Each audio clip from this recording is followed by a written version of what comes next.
ಅಂತಾರಾಷ್ಟ್ರೀಯ ಮಟ್ಟದ India green energy expo June 3ರಿಂದ 3 ದಿನಗಳ ಇಂಡಿಯಾ ಗ್ರೀನ್ ಎನರ್ಜಿ ಎಕ್ಸ್ಪೋ ನವೀಕೃತ ಇಂಧನ ಉತ್ಪಾದನೆಯಲ್ಲಿ ಅಗ್ರಸ್ಥಾನದಲ್ಲಿ ಕರ್ನಾಟಕ ಹಸಿರು ವಾಹನಗಳ ಅನಾವರಣ. ಈ ಕಾರ್ಯಕ್ರಮ ಬಿಐಇಸಿ ಸೆಂಟರ್ನಲ್ಲಿ ಜೂನ್ 3ರಿಂದ 5ನೇ ತಾರೀಖುವರೆಗೂ ನಡೆಯುತ್ತದೆ.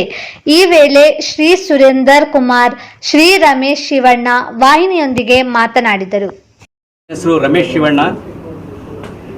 ಇಂಡಿಯಾ ಗ್ರೀನ್ ಎನರ್ಜಿ ಎಕ್ಸ್ಪೋ 2024 ಇದನ್ನು ನಾವು Bengaluru international exhibition centre Tumakuru ರೋಡಲ್ಲಿ ಜೂನ್ 3, 4, 5, 2024ರಲ್ಲಿ ನಾವು ಇದನ್ನು ಕಂಡಕ್ಟ್ ಮಾಡ್ತಾ ಇದ್ದೀವಿ.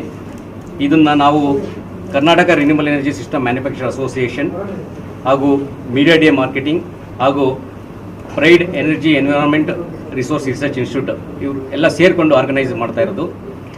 ಇದರಲ್ಲಿ ಈ ವರ್ಷ ಸುಮಾರು 100 ಸ್ಟಾಲ್ಗಳಿಗಿಂತ ಹೆಚ್ಚು ಜನ ಪಾರ್ಟಿಸಿಪೇಟ್ ಮಾಡ್ತಾ ಇದ್ದಾರೆ. ಹಾಗೂ ಇಂದಿನ ವರ್ಷ ನಮಗೆ ಸುಮಾರು 10,000 ಜನ ಹೆಚ್ಚು ಜನ ನಮಗೆ ವಿಸಿಟರ್ಸ್ 3 ದಿನದಲ್ಲಿ ಬಂದಿದ್ದರು. ಅದೇ ರೀತಿ ಈ ಸರಿ ಬಹಳಷ್ಟು ಜನ ಬರ್ತಾರೆ ಅಂತ ಅಂದ್ಕೊಂಡಿದ್ದೀವಿ. ಏಕೆಂದರೆ ಗೌರ್ಮೆಂಟಿಂದ ಹಲವಾರು ಹೊಸ ಸ್ಕೀಮ್ಗಳು ಬಂದಿದೆ. ಹೆಚ್ಚಿನ ರೀತಿಯಲ್ಲಿ ಸರ್ಕಾರ ಇದಕ್ಕೆ ಗಮನ ಹರಿಸಿದೆ, ಫೋಕಸ್ ಮಾಡಿದೆ. ಹೊಸ ಸ್ಕೀಮ್ಗಳನ್ನ ಬಿಟ್ಟಿದೆ. ಪ್ರಧಾನಮಂತ್ರಿ ಗೃಹ ಯೋಜನಾ ಅಂತ ಬಿಟ್ಟಿದೆ. ಸುಮಾರು 1 ಕೋಟಿ ಮನೆಗಳನ್ನ ಸೋಲರೈಸೇಷನ್ ಮಾಡಲಿಕ್ಕೆ. ಕುಸುಮ ಯೋಜನೆಯಲ್ಲಿ ಸುಮಾರು 40 ಲಕ್ಷ ಫಾರ್ಮರ್ ಪಂಪ್ ಸೆಟ್ಗಳನ್ನ ಸೋಲರೈಸೇಷನ್ ಮಾಡಲಿಕ್ಕೆ ಬಿಟ್ಟಿದೆ. ಈ ರೀತಿ ಎಲ್ಲ ದೊಡ್ಡ ಕಾರ್ಯಕ್ರಮಗಳು, ಸ್ಕೀಮ್ಗಳು ಮತ್ತು ಸಬ್ಸಿಡಿಗಳನ್ನ ಬಿಟ್ಟಿರೋದ್ರಿಂದ ಈ ವರ್ಷ ಹೆಚ್ಚಿನ ರೀತಿಯಲ್ಲಿ ಜನಗಳು ಸಹ ಇದನ್ನು ತಿಳ್ಕೊಳ್ಬೇಕಾಗಿ ಅವರಿಗೆ ಇಂಟ್ರೆಸ್ಟ್ ಇದೆ. ಹಾಗಾಗಿ ಹೆಚ್ಚು ಜನ ಬರ್ತಾರೆ ಅನ್ನೋ ಒಂದು ನಾವು ಭಾವನೆಯಲ್ಲಿದ್ದೀವಿ.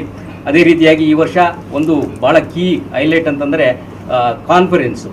ನಾವು ಈ ವರ್ಷದ ಕಾನ್ಫರೆನ್ಸ್ನಲ್ಲಿ the game changer for vision 2030 for the achieving the 500 gigawatt target of the government of India. ಇದ್ರ ಬಗ್ಗೆ ಇದನ್ನು ಅಚೀವ್ ಮಾಡಲಿಕ್ಕೆ ಏನೇನು ನಮಗೆ ಅಡಚಣೆಗಳಿದ್ದಾವೆ, ಅದನ್ನು ಹೇಗೆ ನಾವು ಅದನ್ನು ಸರಿಪಡಿಸ್ಬೋದು. ನಮ್ಮ ಇಂಡಸ್ಟ್ರಿ ಎಲ್ಲ ಸ್ಟೇಕ್ ಹೋಲ್ಡರ್ಸ್ ಸೇರಿ ಇದರ ಬಗ್ಗೆ ಡಿಬೇಟ್ ಮಾಡ್ತಾರೆ. ಆ ಡಿಬೇಟ್ ಮಾಡಿ ಪ್ರತಿಯೊಬ್ಬರಿಗೂ ಅವೇರ್ನೆಸ್ ಕ್ರಿಯೇಟ್ ಮಾಡ್ತಾರೆ.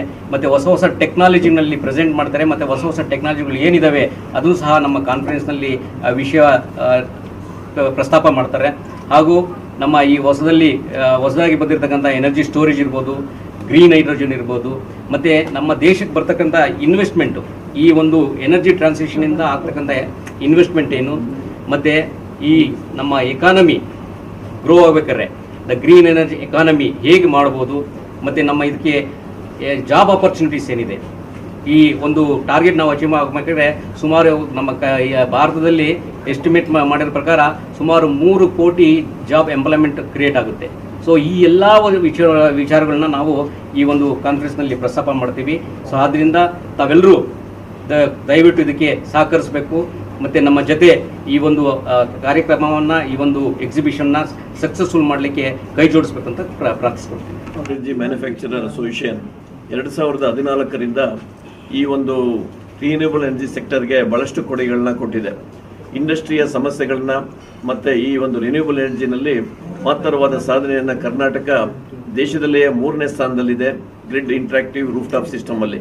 ಇದನ್ನು ಮೊದಲನೇ ಸ್ಥಾನಕ್ಕೆ ಮುಟ್ಟೋದಕ್ಕೆ ಈ ಏನು ಕೇಂದ್ರ ಸರ್ಕಾರದ ಮುಫ್ತಿಗಾರ್ ಬಿಜ್ಲಿ ಯೋಜನಾ ಮತ್ತು ಕರ್ನಾಟಕ ರಾಜ್ಯ ಸರ್ಕಾರದ PM ಕುಸುಮ ಯೋಜನಾ ಸೌರ ಪಂಪ್ ಸೆಟ್ಗಳಿಗೆ ಕೊಡುವಂತಹ ಸಬ್ಸಿಡಿ ಯೋಜನೆಗಳನ್ನು ಜನರಿಗೆ ತಲುಪಿಸುವಂಥದ್ದು, ಮತ್ತು ಈ ಒಂದು 500 ಗಿಗಾವಾಟ್ ಏನು ಸರ್ಕಾರದ ಗುರಿ ಇದೆ 2030 40% ರಿನ್ಯೂಬಲ್ ಎನರ್ಜಿನಲ್ಲೇ ಪಡ್ಕೊಳ್ಬೇಕು ಅನ್ನೋಂಥದ್ದು. ಈ ಒಂದು ಗುರಿಯನ್ನು ಮುಟ್ಟೋದಕ್ಕೆ ಈ ಇಂಡಸ್ಟ್ರಿ ಮತ್ತು ಇಲ್ಲಿ ಸೊಸೈಟಿನಲ್ಲಿರುವಂತಹ ರಿನ್ಯೂಬಲ್ ಎನರ್ಜಿ ಸೆಕ್ಟರ್ಲಿರುವಂತಹ ಫಲಾನುಭವಿಗಳು ಪ್ರತಿಯೊಬ್ಬರಿಗೂ ಸಹಿತ ಎಕ್ಸಿಬಿಷನ್ ಮಾಡ್ಕೊಳ್ಳೋದಕ್ಕೆ ರಿನ್ಯೂಬಲ್ ಎನರ್ಜಿ ಎಕ್ಸ್ಪೋ ಅಂತ ಹೇಳಿ ಈ ಒಂದು ಜೂನ್ 3, 4, 5 ಈ ಒಂದು BIC ಸೆಂಟರ್ನಲ್ಲಿ ಏರ್ಪಡಿಸಿದೆ. ಹೊಸ ಟೆಕ್ನಾಲಜಿ, ನವೀನ ತಂತ್ರಜ್ಞಾನ ಮತ್ತು ಈ ಒಂದು ಗುರಿಯನ್ನು 2030 ಮುಟ್ಟೋದಕ್ಕೆ ಇದಕ್ಕೊಂದು ಸೆಮಿನಾರ್ ಕಾನ್ಫರೆನ್ಸ್ಗಳು ಸಹಿತ 3 ದಿನಗಳನ್ನು ಇಟ್ಕೊಂಡಿದ್ದೀವಿ. ಈ ಒಂದು ನಿಟ್ಟಿನಲ್ಲಿ ತಮ್ಮೆಲ್ಲರ ಸಹಕಾರಗಳನ್ನು ಕೊಟ್ಟು ಈ ಒಂದು ಯಶಸ್ವಿ ಯೋಜನೆಗಳನ್ನ ಜನರಿಗೆ ತಲುಪಿಸುವಷ್ಟು ಪ್ರಯತ್ನಗಳಲ್ಲಿ ನಿಮ್ಮೆಲ್ಲರ ಸಹಕಾರ ಇರಬೇಕು ಅಂತ ನಾವು ಕೇಳ್ಕೊಳ್ತೇವೆ.